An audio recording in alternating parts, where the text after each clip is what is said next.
박은성의 남병원입니다. 제가 이런 자리까지 와서 이렇게 발표하게 될 줄은 참 혁신적입니다. 저 자체를 부른 것 자체가 아마 혁신적이지 않을까. 그런데 저희 직원은 지금 병원 직원 한 명만 오고 사회적 기업에서 일하고 있는 직원 한 명도 못 왔습니다.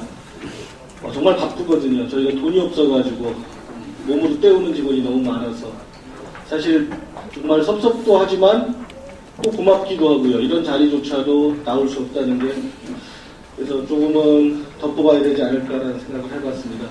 자, 우리 동네를 뭐라고 번역을 할지도 잘 몰랐습니다. 아워타운이 우리 동네일까? 그렇습니다. 한국적 정서에 대해서 얘기하고 싶고요.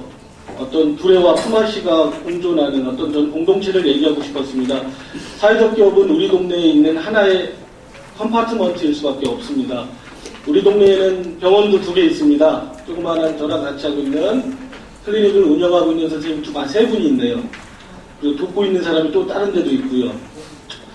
그렇습니다. 언젠간 사회적 기업화를 만들고 싶습니다. 클리닉도 어떤 의료 생협을 만들어서 사회적 기업으로 간 모형도 있지만 저는 항상 거꾸로 가고 싶습니다. 병원 잘 되게 해서 그것도 생협으로 만들고 또 생협을 통해서 돈 되는 거면 누군가 같이 하려고 하지 않을까요? 그래서 그걸 사회적 기업으로 갈 수 있다면 더 좋을 것 같고요. 여러 고민을 하고 있습니다. 그래서 오늘은 사회적 기업에 관한 얘기를 하겠지만 결국은 우리가 추구하는 공동체에서 성격이 강할 것 같습니다. 앞에는 테크놀로지였다면 저는 다분히 정신적이고요. 다분히 산만할 거고요. 다분히 철학적인 것도 얘기할 거고요. 조금은 뜬구름 잡는 얘기를 할 겁니다. 숫자에 대한 얘기 안 하고 싶었고요. 몇 명 취직했냐, 돈 얼마 들었냐, 돈 얼마 남았냐. 이따 물어보면 대답해드리겠습니다. 그냥 우리 동네 이야기입니다. 예. 어떤 중증의 정신질환을 가지고 계신 분들의 격리치료, 제가 너무나 한계를 많이 느꼈습니다. 이분들의 병을 치료하고 이분들을 돌보는데 어떤 것이 필요할까? 어떤 경계를 넘어갈까? 의사로서 어디까지 해야 되나 많은 고민을 했습니다. 예. 참 한글로 나오는 건 제가 번역을 하기가 애매모호한 거라 좀 전문 번역을 하시는 분에게 맡기기 위해서 이렇게 남겨뒀습니다. 장애 참 불편합니다. 마라톤 보면서 불편했습니다. 나는 달릴 때가 제일 행복하다고 했는데 이 사람은 행복하지 않았을 겁니다. 초코파이 먹을 때가 제일 행복했습니다. 장애를 너무나 장애가 아닌 정상인의 시각으로 바라보는 게 문제라고 생각합니다. 장애 있으면 불편합니다. 맞습니다. 아름답지 않고요. 장애는 결코 극복의 대상이라고 보는 건 저는 옳지 않다고 생각합니다. 그분들이 힘든 거 인정해주고 그분들의 시각으로는 보는 것이 필요하지 않았을까 싶었는데 마지막 질문입니다. 장애 중에서도 또 차별받고 등한시되는 장애가 있습니다. 바로 정신질환자입니다. 아프면서도 제대로 마음껏 아플 수 없습니다. 숨겨야 됩니다. 왜 그럴까요? 아실 겁니다. 예. 이렇게 화형에 처하고 어떤 케이지에 담아가지고 우리에 가둬서 화형에 처하던 시대가 있었습니다. 수많은 사람을 다음 슬라이드 보시면 수많은 사람을 격리 수용하면서 쇠사슬로 묶어놨을 때가 서양 역사와 한국의 역사에 존재했습니다. 이 필리프 피넬이라는 의사는 인도주의적으로 실천한 의사인데 쇠사슬을 풉니다. 그리고 가죽끈으로 바꿉니다. 그러나 획기적인 사건이었습니다. 예, 다음이요. 과연 그들을 그런 수용소 같은 병원에서 우리 지역사회로 끌어내기 위해서는 어떤 것이 필요할까요? 병원을 부수면, 수용소, 요양원을 부수면 가능할까요? 아닙니다. 우리 생각 속에 가지고 있는 정신질환에 대한, 정신장애인에 대한 편견을 부수지 않는 한 우리는 그들을 이 지역사회로 끌어낼 수 없다고 생각했습니다. 빌드레이트의 슬라이드인데요. 박원순 변호사님 슬라이드를 그냥 슬쩍 했습니다. 그렇습니다. 제가 사회적 기업가로서의 생각을 가지면서 그러면 난 뭘 할 것인가? 그들을 약을 잘 주고 잘 치료하는 것이 옳은 건가? 고기를 잡는 법을 알려주는 건가? 어업에 혁신을 이뤄야 되는데 그럼 나는 이곳에서 어떠한 혁신을 이뤄야 정신질환을 가지고 계신 분들이 지역에서 잘 살아갈 수 있을까 고민해봤습니다. 두 가지입니다. 바깥에서 살려면 살 곳이 있어야 되고 일이 있어야 됩니다. 그들이. 이것에 대한 처절한 고민을 하기 시작했습니다. 예. 그러다가 한글로는 일을 저지르답니다. 그냥. 그래서 이걸 뭐라고 표현해야 될지 참 고민하다가 비이성적인 거 맞고요. 그냥 저질러 봤습니다. 그렇게 간절히 원하는데 뭐가 안 될까? 철저하게 정신질환을 가지고 계신 분들에게 물어봤어요. 당신들에게 필요한 게 뭐냐? 내가 당신들에게 이걸 주겠다, 따라와라가 아니라 그분들에게 물어봤어요. 무엇을 원하십니까? 저희가 일을 시작하면서 한 번도 그분들의 뜻을 묻지 않은 적이 없습니다. 근무표 하나 합작위 위해서 20명을 만난 적도 있고요. 그냥 일을 저질렀지만 철저히 그들이 원하는 게 아까 휴먼 센터드라는 아주 제가 제일 공감하는 슬라이드가 하나 나왔습니다. 알아들을 수 있는 게 하나였지만 예, 그렇습니다. 처음에는 편의점 시작했어요. 어떤 비구조화된 반구조화된 속에서 세상과 소통하고 싶었습니다. 이분들의 제일 문제는 소통의 문제였거든요. 정신질환을 가지고 계신 분들은. 저 앞에 있는 차는 언제쯤인가 팔았습니다. 월급이 모자라가지고 대차였는데 네, 2007년에 시작했고요. 2개의 운동화 빨래방과 세탁공장, 하나의 세탁공장을 운영하다가 여기까지 망했습니다. 정확하게 3억을 날린 것 같고요. 네, 다음은 자, 너무나 한국적인 표현이라 번역을 못했습니다. 실수 이유를 한번 생각해봤어요. 오늘 제가 여러 선생님들에게 말씀해드리고 싶은 건 어쩌면 이런 것이 아닐까. 왜 실수했을까? 우리에게 필요한 진정한 전문가는 누구냐는 겁니다. 무슨 얘기냐? 세탁소로 예를 들겠습니다. 세탁기사 있었고요. 소셜워커 2명 있었고요. 상당히 많은 숫자가 있었습니다. 말할 수밖에 없겠죠. 그래서 세탁기사가 사회복지사적 마인드를 가지고 있어야 되는지, 사회복지사가 세탁기술을 가르치는 게 좋은 건지, 아니면 제3의 아주머니가 세탁기술도 가지고 사회복지사의 마인드를 가져야 되는지. 조직을 운영합니다. 저희는 퍼블릭 펀드 10원 하나 없었습니다.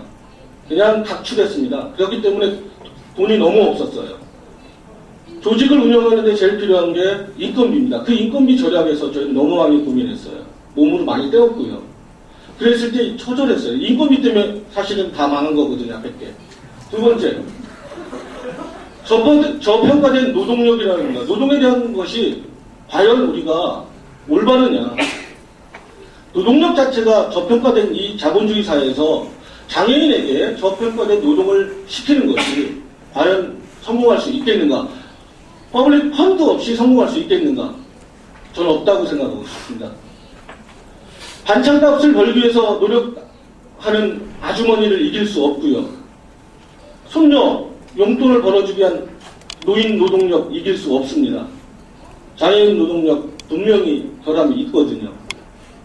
그리고 항상 뒤쫓아갑니다. 저도 세탁사업 장애인들이 많이 했어요. 일반 세상에 따라가는 거 뒤따라가면 100점 100패라는 생각을 가지게 됐어요. 그리고 영업 참 못합니다. 전문가들 창피하고요. 철저하게 영업 잘해야 되는데 이제는 저도 자신 있어요. 도와라. 너를 위해서 돕는 거다. 한번 해봐. 그렇게 합니다. 그 다음에 훈련과 취업사회라는 건 뭐냐면 좀 상상하지 마시고요. 저는 환자분들을 데려다가 했기 때문에 훈련이 되지 않은 상태에서 취업을 시켰어요. 그랬더니 거기서 오는 사실 마음만 가지고 했기 때문에 많이 실패를 했어요. 철저히 훈련을 해주는 기관은 다시 있어야겠다. 나는 사회적 교육과이기 때문에 훈련까지도 사회복지적인 것까지도 하려고 안 된다. 된 사람, 준비된 사람만과 함께 일해야 되지 우리가 다른 마음까지 가져서는 안 되겠다. 그거는 오바다. 그런 생각을 가지게 됐습니다. 네. 다음이요. 뭔가 변화가 필요했고요. 변해야 됐고요. 안 그러면 망하니까요. 그래서 어쩔 수 없이 변하게 됐습니다. 누가 그러더라고요. 왜 카페를 시작했냐고. 단순합니다. 돈 벌기 위해서 했고요. 돈 벌 수 있을 것 같고 참 많이 다녔습니다. 지금 카페를 2008년에 다시 시작했습니다. 세 번째. 다음이요. 네, 이런 카페입니다. 네. 이쁘게 만들었습니다. 네. 지금 잘 거꾸로 가시면요. 저 왼쪽에 간판이 저겁니다. 글씨가 하나도 없습니다. 간판 없다고 되게 많이 욕먹었는데 지금 밑에 슬라이드도 그렇고요. 그냥 저희 간호사가 그린 거 그냥 목수분 두고 스카시로 이제 이렇게 핸드메이드로 만든 걸 간판에 붙였습니다. 예.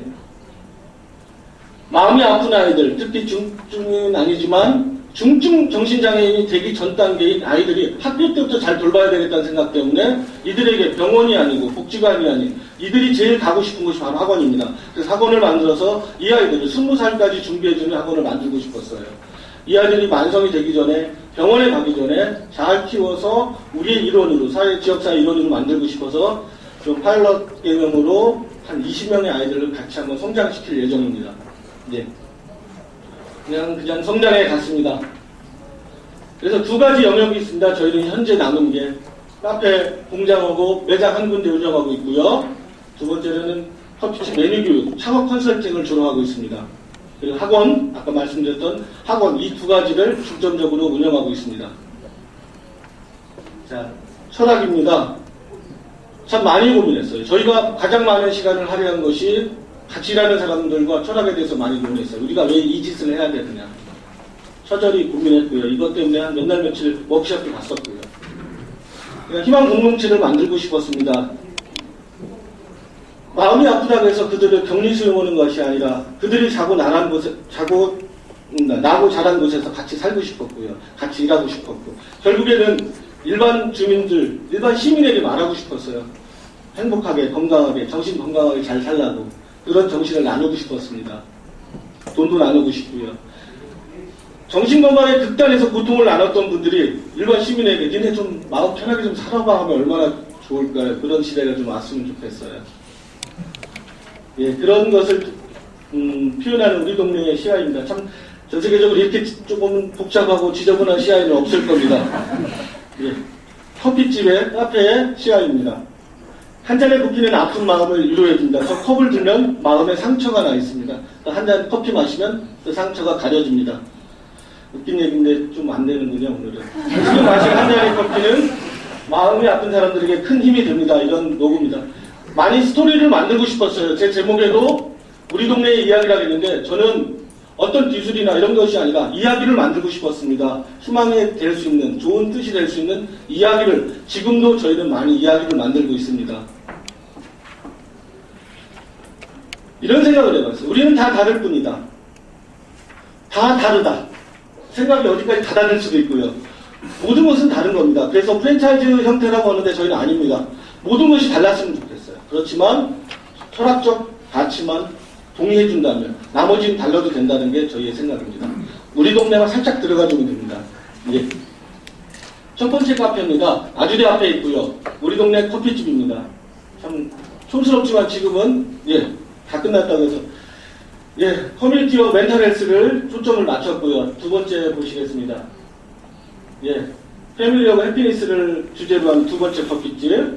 세 번째는 아주 작습니다. 그렇지만 아름답습니다. 정신질환을 앓았던, 제가 치료했던 분이 직접 오픈을 했고요. 1년간 저희가 같이 훈련해서 작지만 정신질환을 앓았지만 그분은 아름다울 수 있다는 생각을 가졌습니다. 한 7천만 원은 저랑 아는 분들이 도네이션을 해서 벌면 갚는 거고 안 되면 망하면 안 갚아도 된다. 약간 마이크로 크레딧은 아닌 것 같습니다. 마크로 크레딧 정도는 될 것 같아요. 네 번째 커피입니다. 생각을 좀 전환하고 싶었어요. 이 친구가 카페를 내려고 할 때 동탄이라는 카페 많은 곳에서 내려길래 병점으로 가라. 병점 사람도 커피 마신다. 병점에도 3천 사람도 한다라는 주제로 갔습니다. 다섯 번째, 제가 생각했던 멘탈 헬스를 그리고 커뮤니케이션을 주제로 하는, 소통을 주제로 하는 카페를 만들고 싶어서 직접 디자인해서 저희가 성균관대 앞에 만들었고요. 여섯 번째, 다음. 그러면서 지금 현재 진행 중인 겁니다. 화성시를 상대로 해서 노인분들의 여유를 팔 수 있는 관공서에 들어가는 카페를 지금 5군데 정도 화성시와 지금 컨설팅 중에 있고요. 그리고 어디 사회복지학과 교수님이 수원역 앞에 한 150평짜리 커뮤니티 카페를 만들고 싶다 해서 지금 디자인 중에 있고요. 대안학교, 법무부, 출소 여성들, 그리고 대안학교, 그리고 각 교회에서 해달라고 해서 지금 컨설팅이 한 10개 정도 진행 중에 있습니다. 질문 드리겠습니다. 편의점이나 슈퍼 어느 곳에서 일하고 싶습니까? 편의점이라고 많이 얘기합니다. 돈 많이 주는 곳입니다.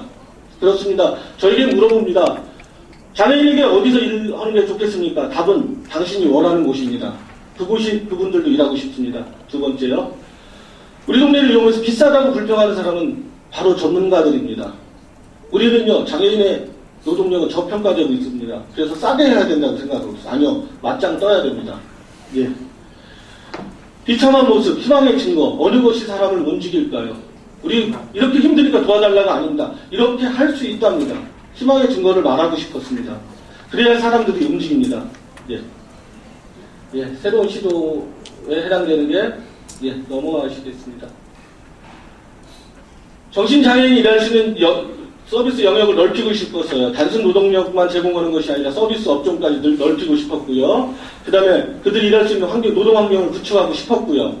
그 다음에 스티그마를 빼고 싶었습니다. 정신장애에 대한 스티그마를 빼고 싶었고, 그 다음에 저희는 새로운 것을 보여주는 정찰병이 되고 싶었습니다. 그리고 제대로 돈 받은 게 제일 창의적이라고 생각합니다. 시장 가격을 받은 거. 그리고 우리가 사회적 교육이다. 장애인이 한다는 것을 아무도 모르게 했습니다. 아주대 앞에서. 다 숨기고 했어요. 요새 매스컴 타면서 사람들이 이상하게 봐요, 오히려. 알려진 게 나쁠 때가 있습니다. 그리고 철저히 장사 위주로 했습니다. 먹고 살아야 되니까요. 예. 세 가지를 저는 정신장애인들에게 주고 싶습니다. 그들에게 소셜 펀드를 주고 싶어요. 사회적 자본을 줘야 됩니다. 노동을 해서 취직만 한다고 해서 그들은 거기서 성공할 수 없습니다. 결국 80만원, 100만원 받아서는 그들은 그곳에서 함께하지 않습니다.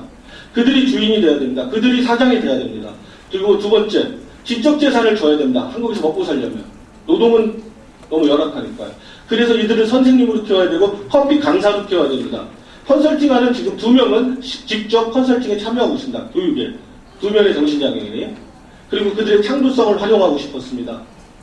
보이지 않는 사람이 보는 색은 다를 거고요. 듣지 못하는 사람이 느끼는 소리에 대한 감각은 다를 겁니다. 정신장애인이 느끼는 현실 세계는 우리의 세계는 다를 것입니다. 그것 창조성은 바로 예술의 가장 큰 소스입니다. 이들의 작품을 어떻게 상업화할 것인가에 대해서 지금 고민하고 있습니다. 그게 바로 에이블 아트 컴퍼니라고 합니다. 그래서 장애인 예술가를 양성해서 그들의 작품을 카페를 통해서 전시 홍보하고 싶습니다. 빚 갚는 거 목표고요. 지역사회와 더 많이 소통하는 게 목표입니다. 철저히 지역사회 중심으로 갈 거고요. 예. 참 겁없이 일했고요. 그리고 명확한 한 사실에 초점을 맞췄어요. 그들이 필요로 하는 거. 그리고 누구나 알고 있습니다. 해야 되는 거 알고 있지만 하지 않은 걸 했습니다. 저희 특별하지 않았고요. 근데 다 돈이 없다, 뭐건다, 되겠느냐, 정신장애인이 뭘 하겠느냐. 그러나 그것을 했을 뿐입니다, 저희는. 예. 마지막으로 보여드릴 신영복 선생님입니다. 그 글귀 중에 우리가 견지해야 될 것 중에 하나가 입장의 동일함입니다. 그들은 수혜자가 아닙니다. 우리랑 함께 가는 동반자입니다. 입장의 동일함을 견지하지 않을 때 그들은 영원히 손님일 수밖에 없습니다. 그들이 주인이 되고 그들이 조직의 중심이 돼야만이 이 일을 하는 데 있어서 더 잘 될 수 있을 거라고 생각합니다. 예, 감사합니다.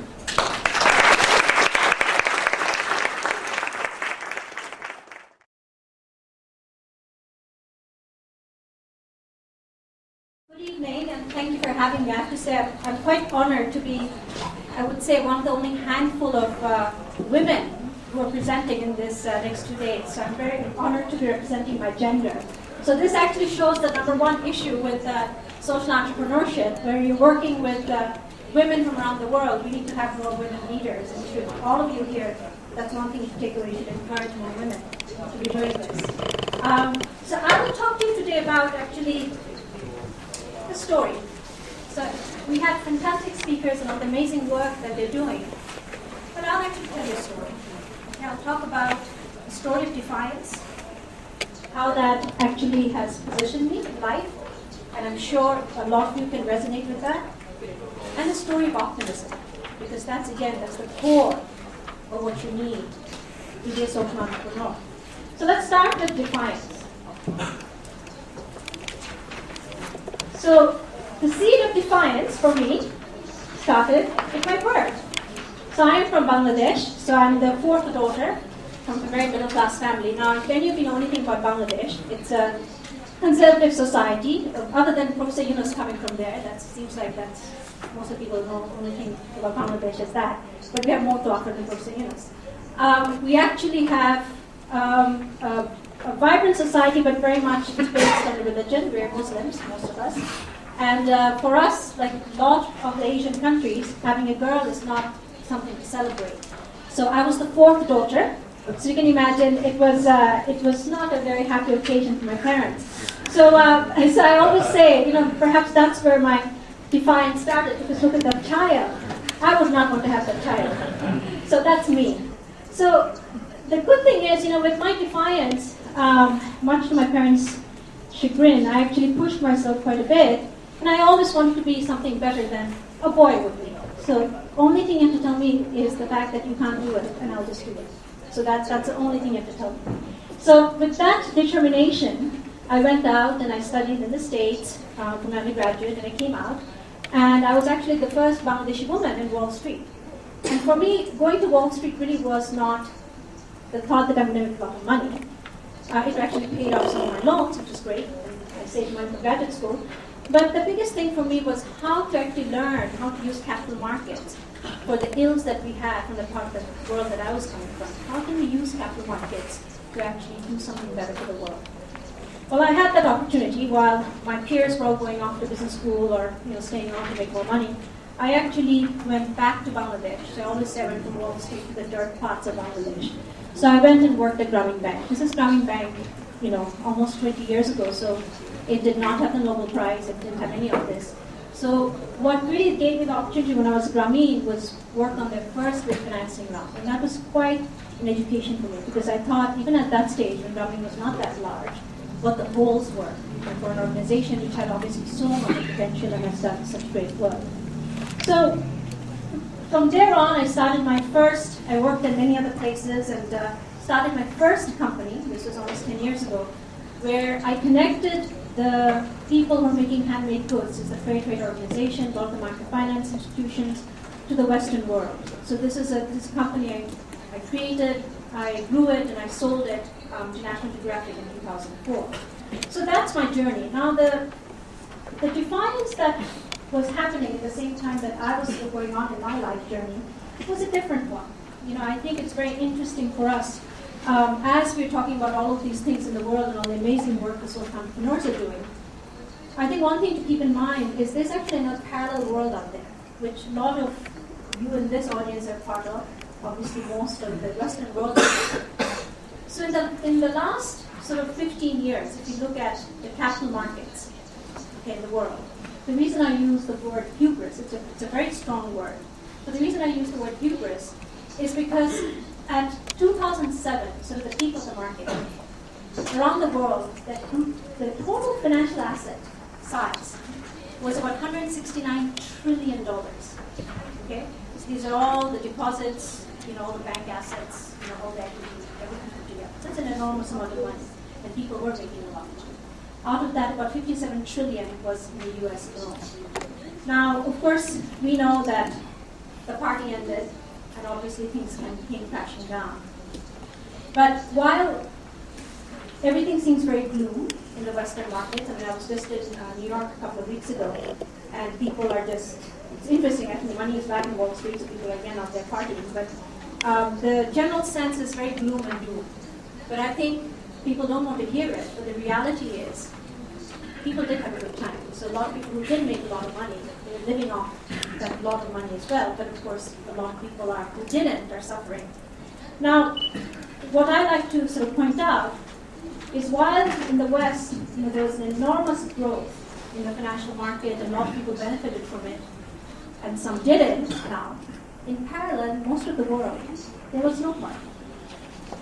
There were still people who were living less than $2 a day, didn't have proper sanitation, didn't have proper food to eat, no education, etc. So I think it's always good to sort of put it in perspective, and of course a lot of the speakers before me did that. Now, I think whenever sort of you talk about this, I think the good thing is you can sit there and sort of say, okay, all right, so there are all these problems in the world, they're too big, we really can't do anything about it.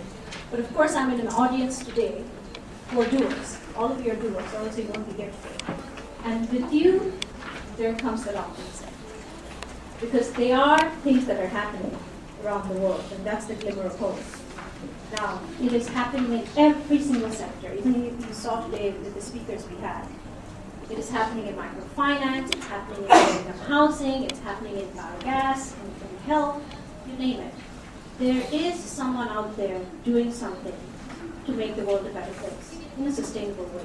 And that's actually quite important.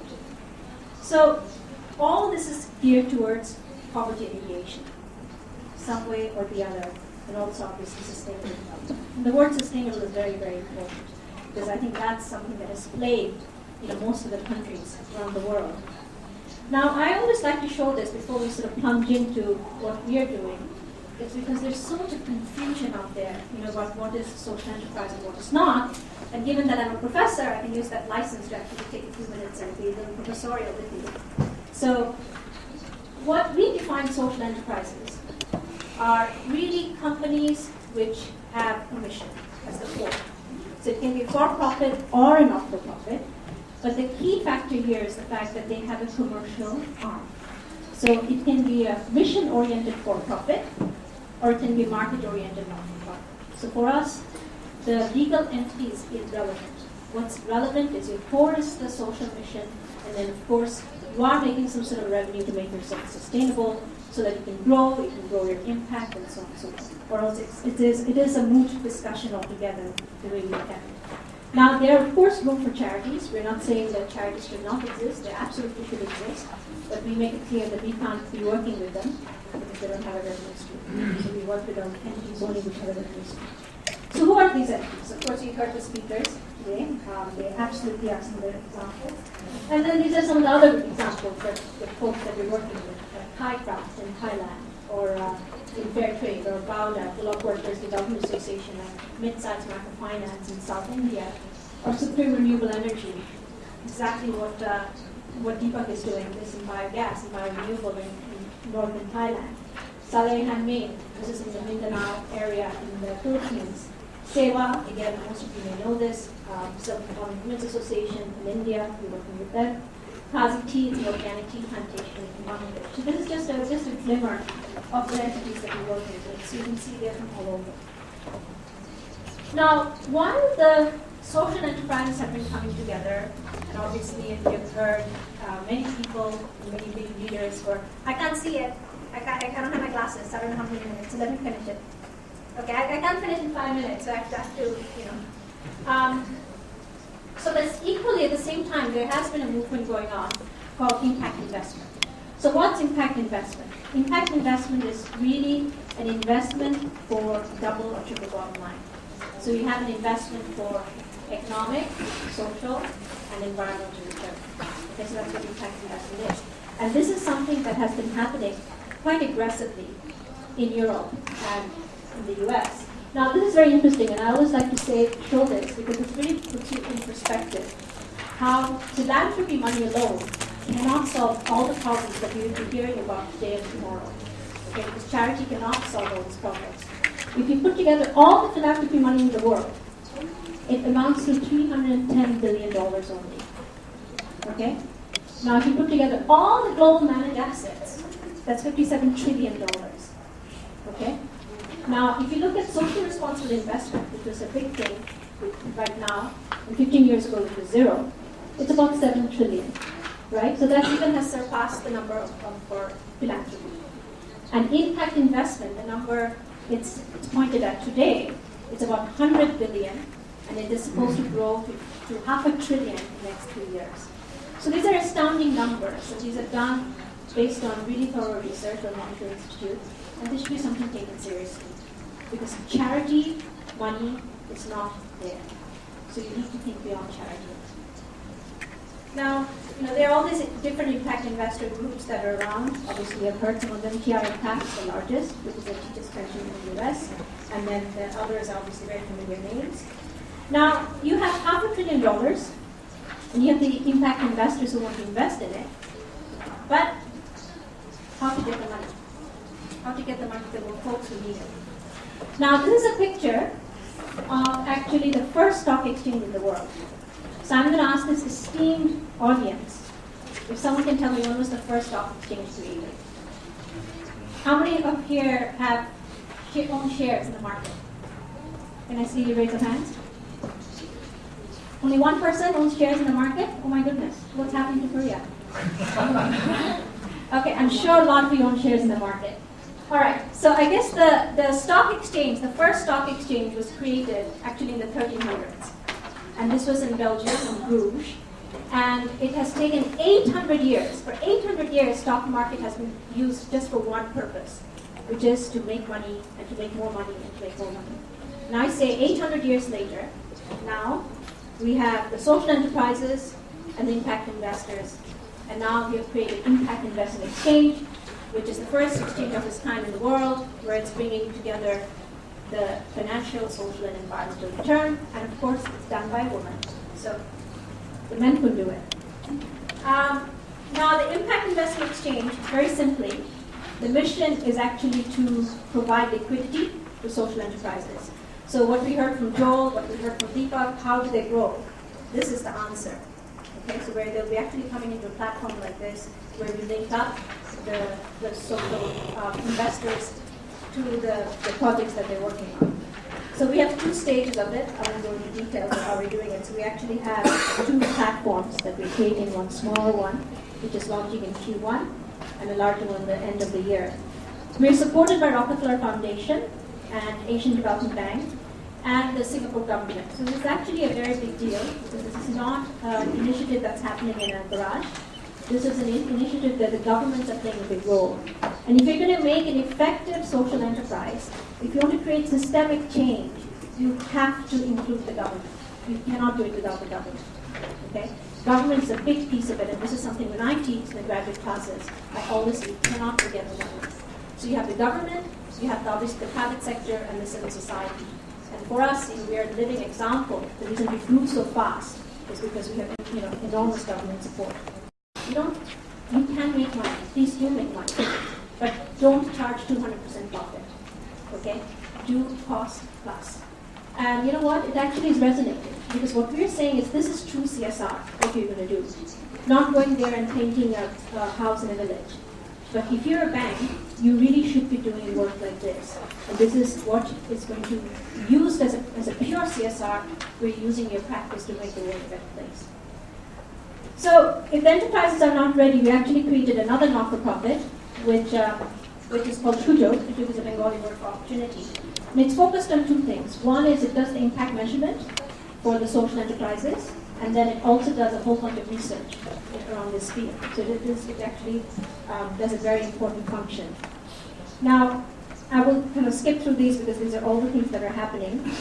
But one thing to keep in mind, and I think this thing has come up quite a few times in the discussion, about who is making it happen. And we always say there's a group of superheroes that we have.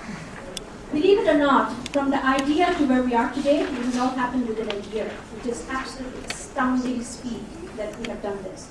And the reason because we have a very small core team, but we have over 50 volunteers around the world who's working on what we're doing. So we actually even have a volunteer here in Seoul. He works for Samsung in their consulting arm. And he does a lot of the work with the not-for-profit entity. So we have volunteers all across the globe doing various kind of work. And this is what the whole movement is, if you feel like that's happening. I mean, I'm not doing it. It's an amazing group that's doing it. So these are all the different works that they're doing. I know you probably can't read it, but these are all the different streams of research and actually work in the field that's happening. And I guess I will leave you with just one thought. With all the talks that are happening, obviously all of you are listening very patiently, I think you need to have, each one of you, your defined optimism. Figure out what you're going to do for the world. And please, make it sustainable. Okay? Thank you.